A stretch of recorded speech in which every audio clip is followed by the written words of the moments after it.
psychic twins. We wrote everything in detail that would transpire with 9/11. Predicted the unthinkable. What do you do when you're possessed of the knowledge that people would perish? We were terrified. Now they share their gift with Dr. Keith. There's a lot of fear around this. People may not want the information. And a startling look into the future. Do you want to hear it? Do you want to hear the truth? Today on Dr. Keith Ablow.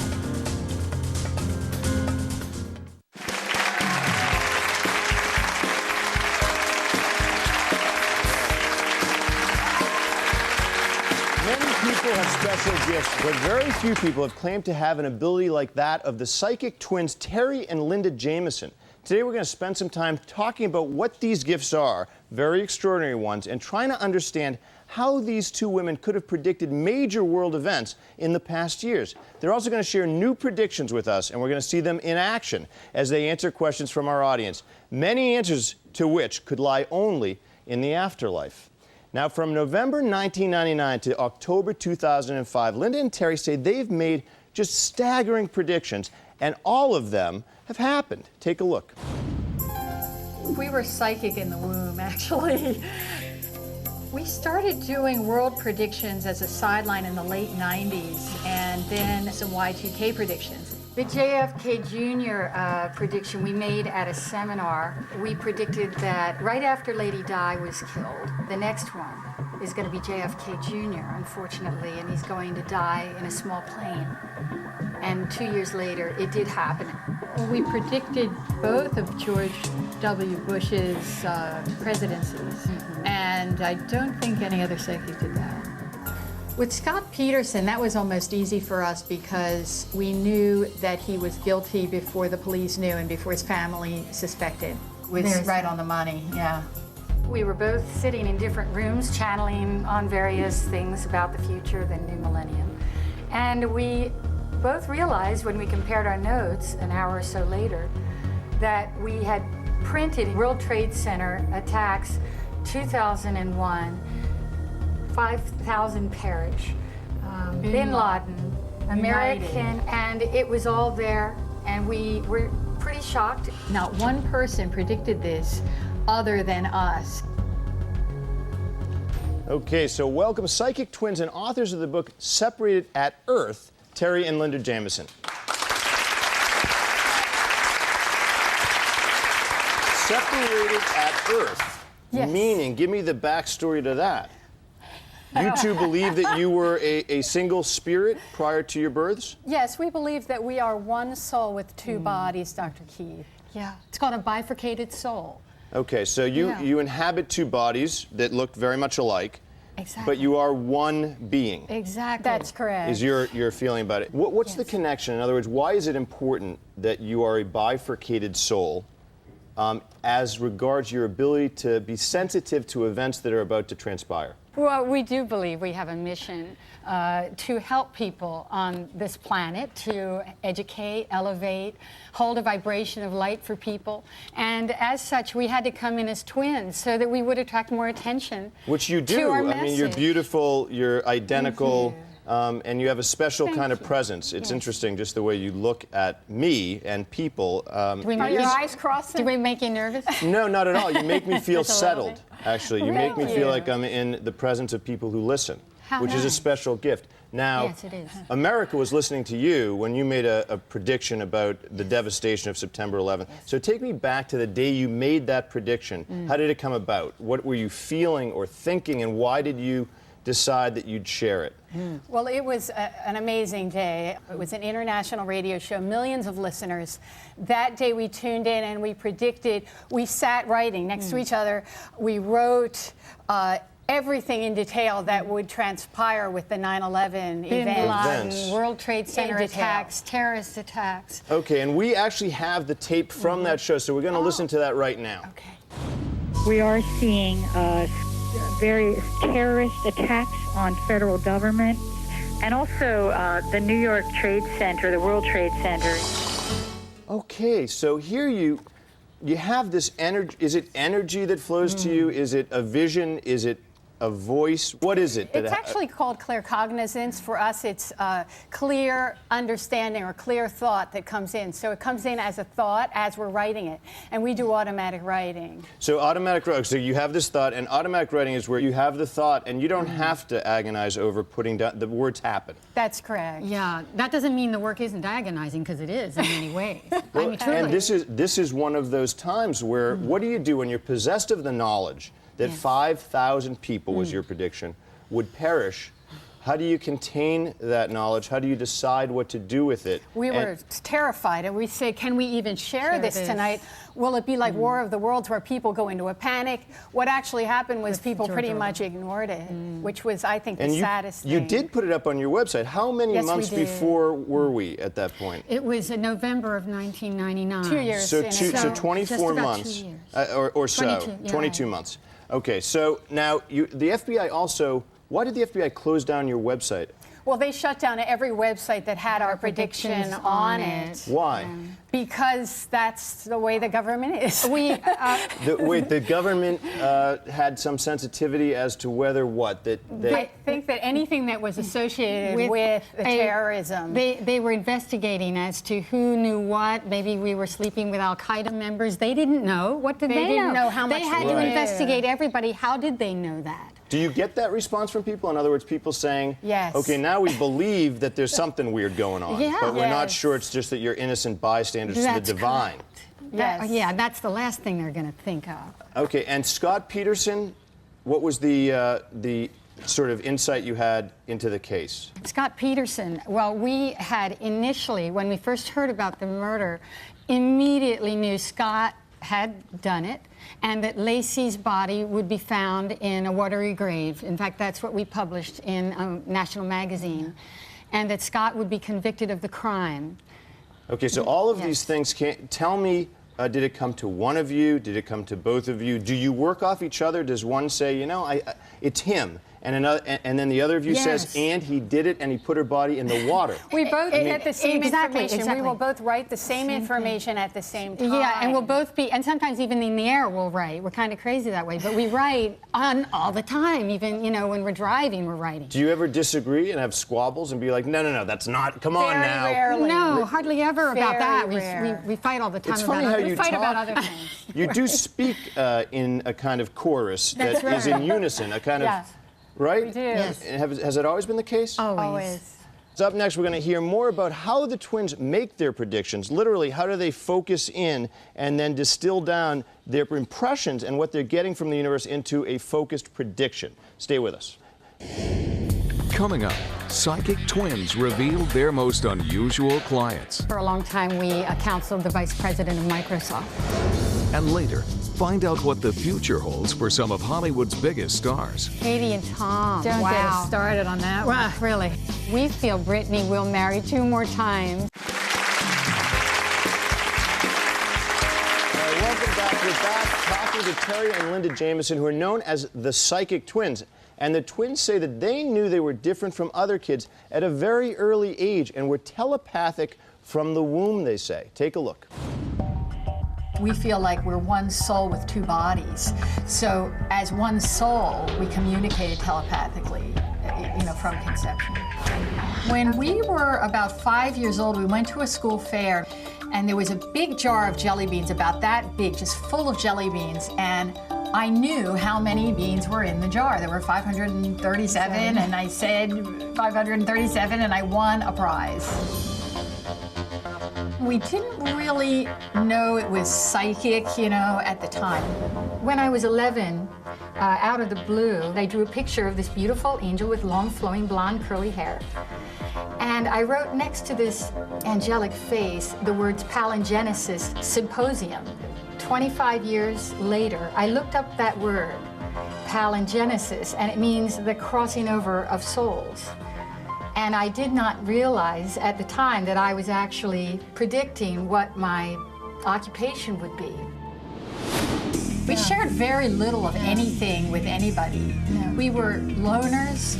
We didn't feel safe. We didn't trust people. We were very insular. We were very much our own club. I think being intuitive made us more shy and introverted, maybe. I think we developed that ability to read each other later on in our 20s and 30s. It was really strange because people kept asking us questions. They would call us up from Vegas and say, "Where's my wallet? I lost it." And I'd say, "Don't worry, it's in your room," and it was. And am I going to sell my house? And this was never anything we intended to do professionally. We were about 30, I would say, when we started sharing this with the world and really coming out as psychics, so to speak. It's like coming out of the closet. And it is truly our calling, our mission in life. All right. So how was it growing up as kids with psychic abilities? Did did you know your parents were going to punish you? I mean, no, not at all. No, Again, did you predict their behavior, in other words? You know, it wasn't quite like that. It was a little more subtle. See, we were child prodigies in the arts. We could draw full-figure portraits when we were 6, 7 years old. We were musically also very, very gifted, but this was taken for granted because we came from a family of very talented and even famous painters. And so people just assumed we were gifted in many ways this way, and we didn't think psychic, because again, no one talked about what psychics were. You weren't frightened about the insights at all? No. No, not at all. No, but you have to realize that being psychic, the psychic talent is the only talent that needs to be a secret. That you have to hide. Why do you have to hide it? It freaks people out? It's yes. Yeah, that's a clinical term. It freaks people out. It freaks people out, but it's also, we're demonized for admitting we're psychics, believe it or not. We're criticized. There's a lot of fear around this. People may not want the information. There's misjudgment. That's true, too. They don't trust their ability, which I think is the real crux of it. And you did trust that this could exist in the world because you developed the tool partly by watching crime dramas on television? Unsolved mysteries and shows like Court TV. So take me into this. I want the story because you're at this point children or young adults? We were Probably in our 20s. Young adults when we started to watch the crime shows and began to solve them and get all the specific names and descriptions and where the bodies would be found and so on. And we'd always be right, and that's how we honed that ability. It's like going to a gym, but we're developing metaphysical muscles. But then there are times where you feel you need to kind of tune out the communications or the insights that you're receiving. What do you call them? Insights? Insights is a good word. Predictions, energies, vibrations from people. Why do you have to tune them out sometimes? Just to live your lives? Yeah, because we're always absorbing things from people, and we're kind of like a radio. We turn it on and off at will. If you receive these insights, despite perhaps not wanting to, do you share them? Only if you're in a reading and you have permission. We have to ask, do you want to hear it? Yeah, there's a certain, know the truth? There's certain unspoken ethics in the business, and we don't always share if it's unsolicited. We don't feel right going up to someone and saying, you know, I feel your dead aunt is standing behind you. I think there's a certain, it can freak somebody out. They may not be in a position to receive that. But you even believe that you can predict medical outcomes, like things about to happen medically to someone. We're medical intuitives, yes. Medical intuitive, meaning that you can say, you can diagnose illness. Okay, is that in the code of ethics that you would have to then, like I'd have to, if I stumbled upon somebody struggling medically, I have to help. That's if in my they're code on the ground, yes. Well, do you have to help if you see somebody with, you know, a blemish that you know is going to be trouble in a year and a half? Not necessarily. Again, it's that good question, but it's a code of ethics that we abide by. That you would refrain from doing so. And, you know, if that person needs to go through that suffering, then for their own karmic, you know, evolution, we feel like they will go through it, and if they need to, we can't prevent everything. So this is all about the structure and the rules and how you live your lives as individuals, personally, and then with your gift. You don't believe, if I understand this right, that the future is written in stone. That's correct. As Buddhists, we believe that we have free will and you can change your destiny. It isn't easy, but we teach people how to do that. Yeah, with your intention and prayer, you can change your destiny. It's malleable. It's malleable, and with your special gift, you know when it's so important to do so because calamity is in the offing. It's about to happen, so you even... Yeah, so it acts as a harbinger or warning. Our predictions or prophecy acts as a warning for us to possibly circumvent any, you know, eventuality that could be uncomfortable or catastrophic. Do you have it for each other? Yes. Do you always answer in unison? No. You do have it for each other, so that you know what's going to happen in each other's lives. I can always predict how long she'll date a guy. Every time. To the nanosecond. It's really annoying, by the way. Every time. And do you always tell her? every time. Always. See, the code of ethics stops there. Stops with family. All right, well, when we come back, the twins tell us about their past celebrity predictions, and we're going to hear some of their predictions from my audience, too. Stay with us. Coming up, a woman desperate to find the meaning of her out-of-body experience. A voice told me it was time for me to return to my body. I looked down and I could see myself on a surgical table. She is an angel for you, and she's telling you that. And later, a woman gets a wonderful blessing from beyond the grave. My mother passed away about 5 years ago, and something absolutely wonderful happened to me here in this building. My boyfriend Tim proposed to me. She brought you together. Over the years, we've made a lot of celebrity predictions, and they've come true by and large. We do have some new predictions for Tom and Katie and Britney Spears.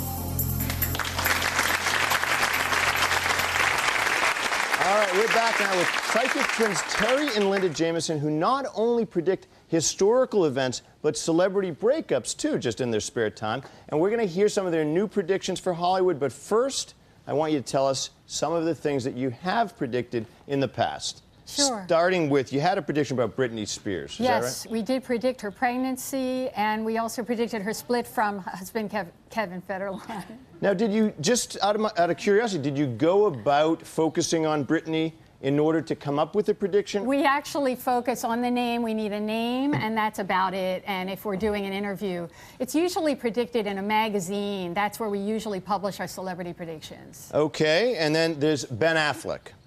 Yes, we predicted that Jennifer Lopez and Ben Affleck would separate, and they did just 2 weeks after we predicted the breakup. Nicole Kidman and Keith Urban. Now that was interesting. That was for an Australian magazine, and we actually predicted exactly when and where they were getting married, Nicole and Keith. So people call you in at times to say, listen, help us out. You know, we need to know where to be in order to, you know, investigate this story or this crime. Sure. Sometimes, yes. So your clients, who are your clients include? We have clients in 50 countries, so it helps to know a lot of languages. We do a lot of phone readings, too. Telephone readings. Law enforcement, et cetera, et cetera. Well, yes. I mean, every Okay. walk we have clients in Fortune 500 companies. For a long time, we counseled the vice president of Microsoft. Oh, okay. Is the stock going up or down? No, just don't answer that. Don't answer that question. But here we have. First of all, we have a piece of tape that we wanted you to look at, because I know that you've agreed to do psychic readings for us. Yes. And the first one concerns Kathy. She called in to say that she wants to know what's going on in her house. She and her sister gave us a tour. Take a look at this. Okay. 14 years ago, we found our dream property, and little did we know what we were getting into in this house.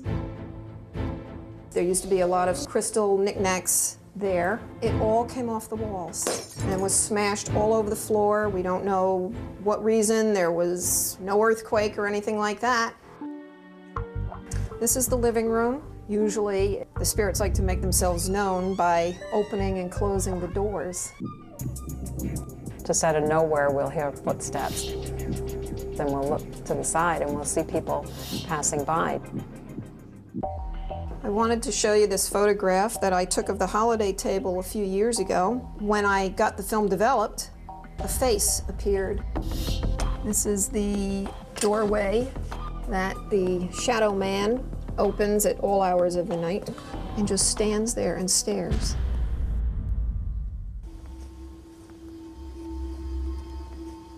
One day, my daughter-in-law was out in the barn. She came running in to get a glass of water and came around the corner. She stopped mid-step because the straw was spinning. It's really time for these spirits to move on and stop bothering us. If I could find out what their names are, I think that would help me a lot. Okay, please welcome Kathy. All right. Now, Kathy, first of all, we should take a look at that face that you say you saw in the portrait. It's in the corner. The upper right. The upper right, and it has the countenance, sort of the shape of a face, of a man's head, or a head. Yeah. And it appeared as just this kind of 3D. concavity. Right. Okay, so here's the question that she has for you, obviously. Who are these people? What's going on? Is that right? Who are they? I think it would help me to get them to move on. I've tried to do historical research and stuff on the house, and I always keep coming to a dead end. They didn't live in the house. It's a couple named Robert and Janet. And they actually used to live in the area. They're drawn to you, though. They're drawn to your light because you're a healer, okay? You're a vibrational, magnetic being, and they're drawn to that. But they're having trouble crossing, and you can get them to cross over. Yeah, there's slight chaotic energy around them because of how they passed. I feel it was a car accident around 1935. And they are just drawn to your light. They want to know you to know they're there, first of all. But I think you can do a spirit clearing. We've done things like this too. But there are other people that specialize just in spirit clearing. We have ghosts all the time in our house. Yes, you get used to it. They're not all chaotic like that, though. Sometimes they're very benevolent, kind, and easy. Calm spirit. I feel like there may be something more that you need to do. Certain prayers may be helpful. We might be able to maybe you could suggest a few to her. That would be so great. Thank you. Thank you so much for being here. And next up, Jennifer wanted to talk to the Psychic Twins about an extraordinary experience that she had, and she's here to talk to them about it. But first, take a look. Hello, my name is Jennifer. 18 years ago, I met one of the most remarkable people, and I was lucky enough to call her a friend. Her name was Heather. But tragically, our friendship was cut short because she passed away from cancer. In June, I found myself struggling for my own life. I had been bleeding internally, and I didn't realize it until it was nearly too late. I was having difficulties in surgery, and Heather appeared to me. At first, it seemed as if she was standing through my body, and then she brought me up to the most amazing, wonderful place. Everything was golden and sparkly. Even Heather was golden and sparkly. And then a voice told me it was time for me to return to my body. I looked down and I could see myself on a surgical table. And in an instant, I was back in my body, awake on the surgical table. My question for you is, was it a dream? Or was it real? Okay, please welcome Jennifer.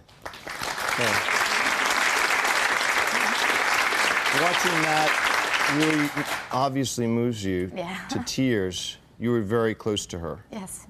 Okay. That's Can a you touching help? story. That's no dream. That was real. It was real. Yeah, you were so connected with Heather. In fact, you were sisters in a past life. They're telling me 17th century. It was either Scotland or Ireland, but I'm not totally sure. Scotland.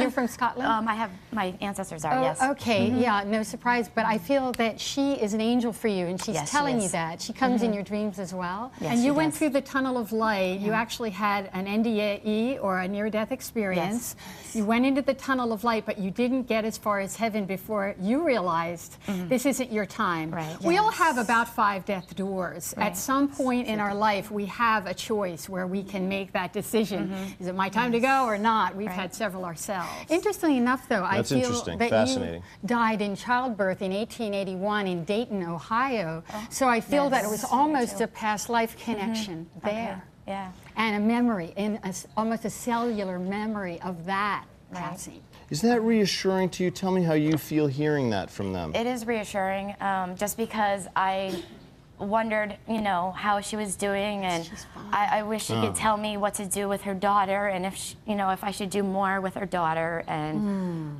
so I didn't know if it was because I was there when Heather passed away, and so I didn't know if that was just her being there for me, or if she was trying to tell me something. Okay. Okay, I don't feel like she was trying to tell you anything. I feel like you're doing fine with her daughter. Okay, wonderful. And there's nothing you need to do more of. Wonderful. She's very grateful to you. Thank you so much. Yes, you're a very loving spirit. Thank you, Jennifer. I'm so glad you were here. Thank Me you. too. Now, when we come back, we're going to hear more from Psychic Twins Terry and Linda Jamison and meet a woman who's looking to solve a mystery that she's been living with for the past 18 years. Stay with us.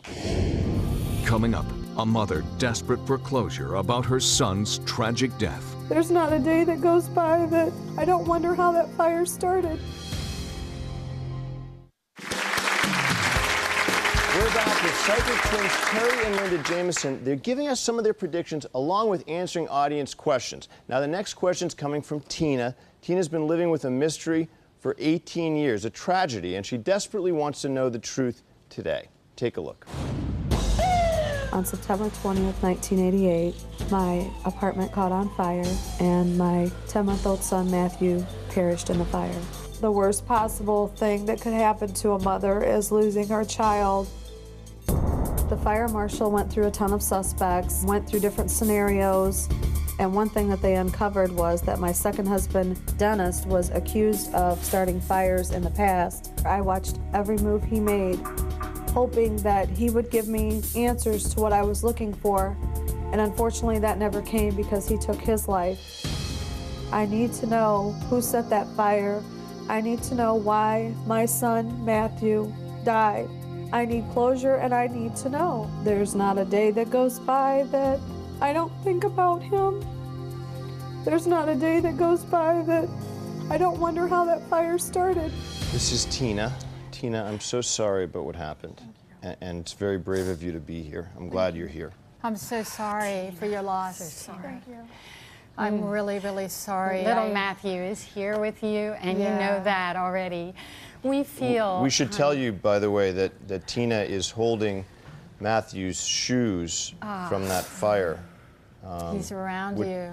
It's the first time that she's touched them since that event. Wow. He's with you, and he's grown up in spirit. He's a teenager now. Yes. And he's sending so much love to you.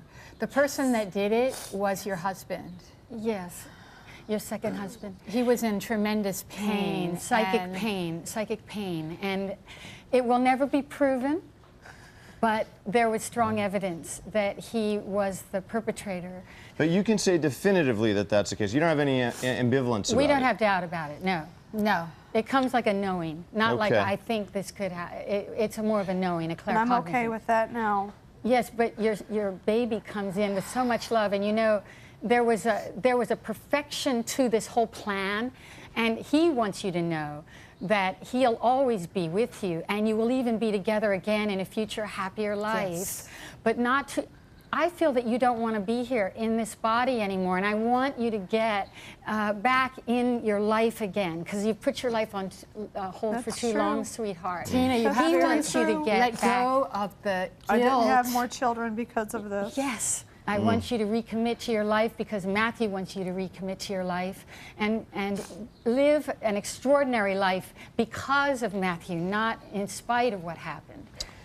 Thank you so much, and thank you for being here. Thank you. It's very brave. So Sharon, you have a mystery that you're trying to solve. So tell the twins what's happening for you. Basically, my dad had throat cancer, and in 2003, he came home sick. They had given him 4 to 6 months to live, so we brought him home in a hospital bed. On a Friday night, he tried to communicate to us, but he had no voice. He couldn't even, he was so weak he couldn't lift up his hand. So I held up the alphabet. But he actually was able to point, for lack of a better term, to 2 letters in the alphabet. And to this day, we are baffled as to what he was trying to tell us. What were those letters? J and K. Wow. Insights for her? Well, I feel like the message coming in from Dad now is one of great love for you. He's right here. He's standing right here. Yes. So Yes, he's your angel. have no doubt. He's also saying you were his little girl. Did he call you that ever? He's saying that now. Okay, and he's with his mother. Yeah. Did his mom pass, please? Yes. Yes, because they're together up there. And it's not far away, it's right here. He's real close to you, honey. And he comes often to see you and visit your mother. And he says, the J and K, I feel he wasn't really pointing to the J and the K. He was trying to write, I love you. That's what he was trying to write. That was what I felt I is also. next to J. And I feel that it was more that he was trying to say, I love you, and don't worry. Let me go, it's my time. Thank you. Okay, sweetheart. Okay, thank you, Sharon. Thank you. Okay, and thank you. Now, when we come back, more with psychic twins Terry and Linda Jamison and their new celebrity predictions. Stay with us.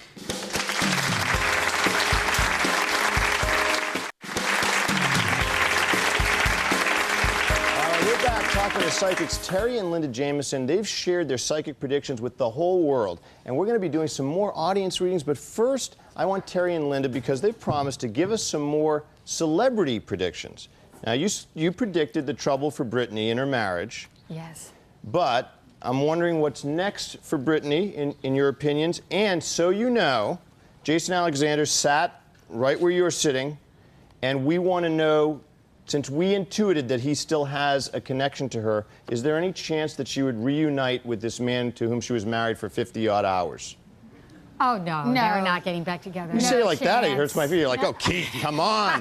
Where are your psychic abilities? Yeah, it's like, okay. So what do you think's going to happen? We feel Britney will marry 2 more times. 2 more times? Yes, 2 more. Any sense of the length of time? They will be short. They'll be short? Again, she's not going to find true. Will the second of those 2 marriages, in other words, her third marriage, will it be true love for life? I feel like, you know, we all have a lot of soulmates. We don't just have one romantic soulmate, so that's kind of a misunderstanding, I think. But I do think that she'll have short marriages. Short marriages, say 3 to 5 years on the outside. Okay, Cameron Diaz and her boyfriend Justin, what's going to happen there? You know, honestly, I don't see them marrying. Nor do I, no. I really don't. No. So Justin Timberlake is going to go on to find another woman? He'll find another, yes. He'll marry another woman, I feel. Okay, they're Splitville. Right, because we're gonna call you on this. We're gonna call you if they tie the knot. Okay, a big one here: Katie Holmes and Tom Cruise. We do see, unfortunately, 5 or 6 years down the road, a split. A split between them. I do believe. Okay, and will she stay in the religion, the faith? I feel she may continue in it for a while. For a while. For a while, okay. Yeah, she resonates with it on a certain level. Her life needs Scientology. Let's go now to Marie. She has a question she'd like to ask you. Hi, Marie. Hello. Hi. Okay. Well, when I was young, maybe somewhere around 6 or 7, my mother was having a real hard time, and she gave birth to a child and gave him up for adoption. And I've always said that I would like to find him, or at least have a name that I could, that would give me some direction as to where to look. How shall she begin the search? Where? Or any clue you have for her? Okay. I feel like he's in New Jersey. New Jersey, yeah. He's in a wonderful family and a wonderful home, and he's very healthy. happy. We're getting the name Steve or Steven. I'm personally not feeling like his family wants a biological reunion for, you know, their son, just because, you know, they're a little bit possessive of him. But if you want to try to find him, you could. I'm not personally feeling great potential for a reunion. But I would start in Newark. And can you find adoption records at all on him? I could find adoption records. In my spirit, I kind of felt like New Jersey, too. You did? Yeah, I did. That's interesting. I'm glad you said that. But I'm from Michigan. Are you? And he was born in Michigan. Interesting. Yeah. But you're very psychic, by the way, Marie. Very psychic. Trust your gut instincts on that. Okay, so you start your search in Newark, New Jersey for someone perhaps named Steve. And for some reason, I'm hearing there was a connection with Passaic. I don't know why that's coming in. Is that in New Jersey? Well, I think there is a... I think it is. Yeah. Oh, yeah. But, well, start somewhere there. All right. Well, thank you. Thank you. And thank you again. Very happy. Thank you. And when we come back, more readings from our audience after this break. Stay with us.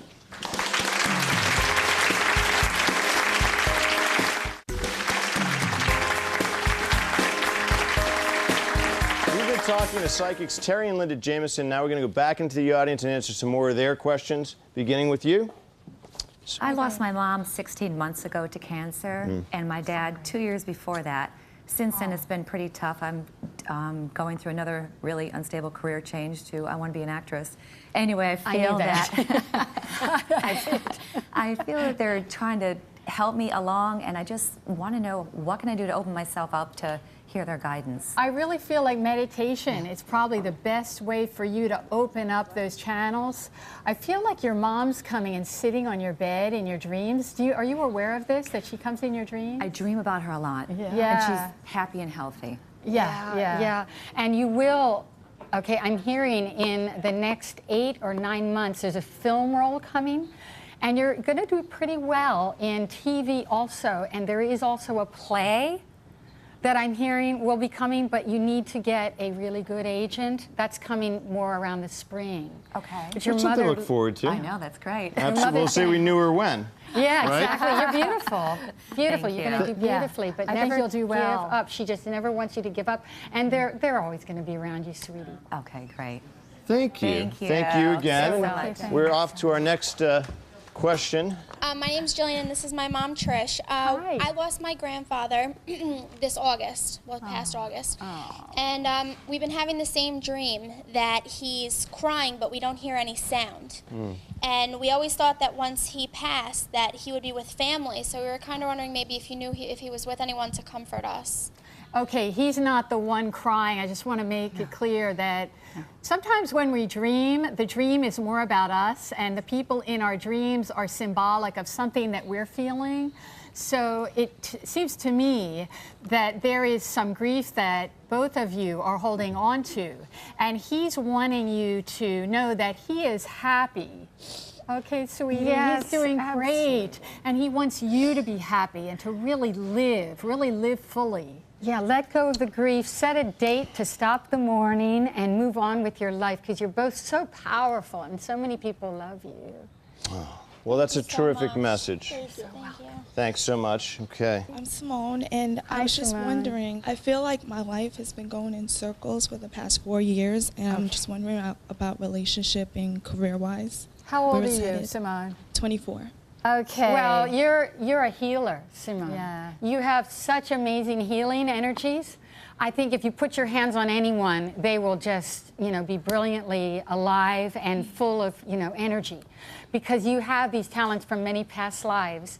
So whatever you get into, I know will have something to do with helping people, counseling, doing public relations, teaching, or teaching, something of a help nature. Yes. Because I feel you have to use these healing abilities. You have to trust yourself, sweetheart. So focus on what you want to have happen and how it feels. Because we really don't emphasize the importance of emotion in our culture. And I feel like it's so important that you not focus on the last 4 years and, like the albatross around your neck. Let it go. And then you can really step into your future in a powerful way. Yeah, the next 6 months are amazing for you. Everything's going to turn to gold this year. Thank you for that. Yes, okay. Good luck. I was engaged about a year ago, and due to my fault, I kind of blew the relationship. That you got engaged, or that you did? No. Okay, yeah, right, sorry. Yeah. Good wasn't for you such for a good admitting boy, and I was just wondering if I might ever reconcile with my former fiance. Okay, what's her name? Her name is Jessica. Okay, let me ask. Did you say Jessie? Jessica. Jessica.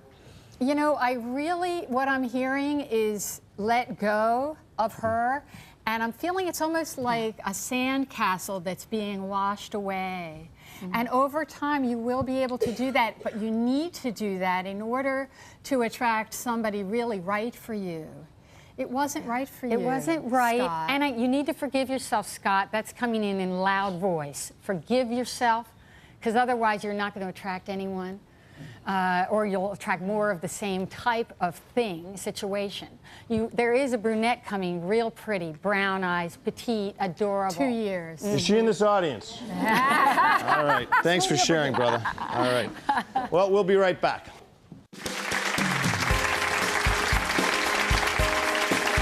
Okay, we're back with psychic twins Terry and Linda Jamison, and we have another request for a reading, if you will. My name's Mary. Mary, what was your question for? My mother passed away about 5 years ago, and a lot has happened in my life since then, including the birth of identical twin girls to my sister. But other than that, it's been a really hard few years for me. I've felt really lost without her. And just this week, something absolutely wonderful happened to me here in this building on the top of the rock. My boyfriend, Tim, proposed to me. Congratulations. I finally feel as if my life is coming back together, and I just want to know, does she know about it, and how is she doing, and is she around me? She brought you together. Yeah. She was the one that brought you together. That's what Absolutely. And she's so happy for you. She couldn't have picked a nicer person. And you do have a little boy coming in 2 or 3 years. Oh. Okay, I feel like you were best friends with your mom. Was that true? Yes, we were very close. Yeah, that's what she's saying. She's a lovely energy. Yeah, so terrific. Oh, thank you so much. Thank you That's very a lovely much. story for us to end on. Thank you. Okay, well, I want to thank Terry and Linda Jamison for answering all of our viewers' questions. If you want to be a future guest on a future Dr. Keith Ablow show, go to our website at drkeithtv.com because your story matters. We'll see you next time.